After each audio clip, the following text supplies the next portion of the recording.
Alright, good evening everyone. Thanks for being here tonight. I just want to start by thanking Dr. Finley-Brooke for everything she does. She's amazing as a professor. She's been a huge mentor to me over the past year and a half, 2 years.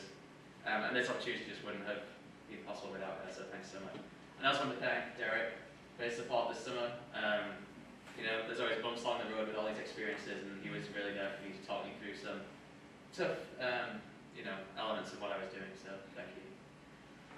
So yeah, I'm Mason, and this summer I was working with Bridging the Gap in Virginia, which is a really small non-profit based here in Richmond.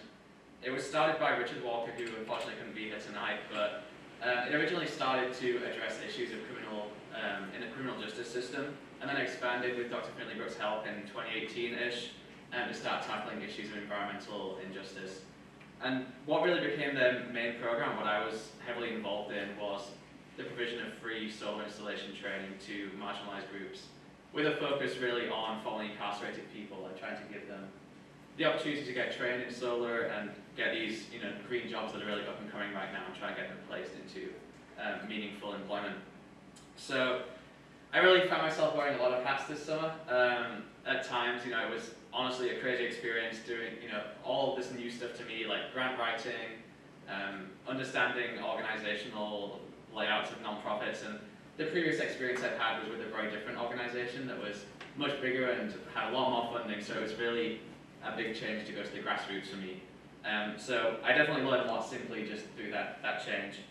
And Derek asked me tonight and all of us to share an aha moment, and I found myself struggling to pick one particular moment, but I do want to tell just a quick story, and I'll tell you a few learnings from it. So part of what I did this summer, I helped to administer the 1-week solar training, and I also took part in it and actually got trained myself, which was probably the highlight of everything I did. But it gave me the chance that week to really connect with some of the people who were going through their programs, and to learn a bit about where they come from, what barriers they've faced, and what struggles they have, and how organizations like Bridging the Gap, and how in my personal work moving forward I can really help them and try and best place myself to assist them. So there was one guy who I got to interact with a few times, and the whole point of this training was to try and get them through an exam at the end of it, which gave them a certification that would make it much easier for them to get employed in the solar industry. So one gentleman, he really wanted to take the exam. He was a smart guy, and he had it.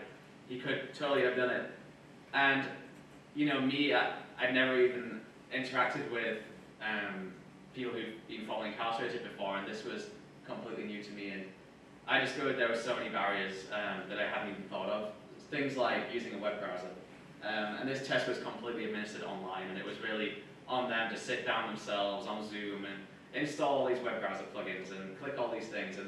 And barriers like that, things that people, us at the University of Richmond who use technology day in, day out probably wouldn't have even thought about. But that was just one of the many barriers. And then when it comes to employment, they don't have any transportation, and we all know here in Virginia there isn't great public transport systems, and these solar projects are really out, often in the middle of fields in, really remote areas. So it's people in Richmond, they can't get out to these job sites. So, and those are just some of the issues that he personally faced, and this wasn't just this one guy I'm talking about, but obviously a lot of the people who went through the programming. And then two other things I want to touch on. So one of the academic things that Dr. Finley-Brooke and I talked about this summer came out of a podcast called On Being that Dr. Finley-Brooke recommended, and I listened to one of these episodes, and it talked about the idea of personal front lines. And that was an idea that I really took and ran with as I wrote kind of a reflection towards the end of my experience, and how we all, talking about intersectionality, I think it was Zazie who was talking about that, we all have different front lines, and we all face different,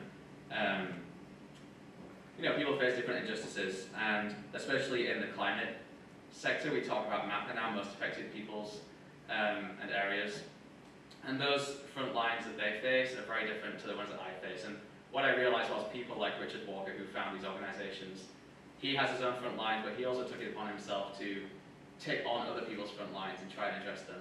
And that really, for me, describes the entire nonprofit sector as people taking on other front lines and trying to address them. So that was just a useful way of putting that I'd never even thought about, this idea of front lines. And obviously this summer, part of my reflection was I'd taken the active decision to take on some of these new front lines that I'd never even interacted with before in the criminal justice system. That was about it. And just want to thank Dr. Finley again, thank you Derek, and thank you to President Halleck for your leadership, and especially the CCE, Alexandra back there. Thanks so much for everything. Thank you for listening.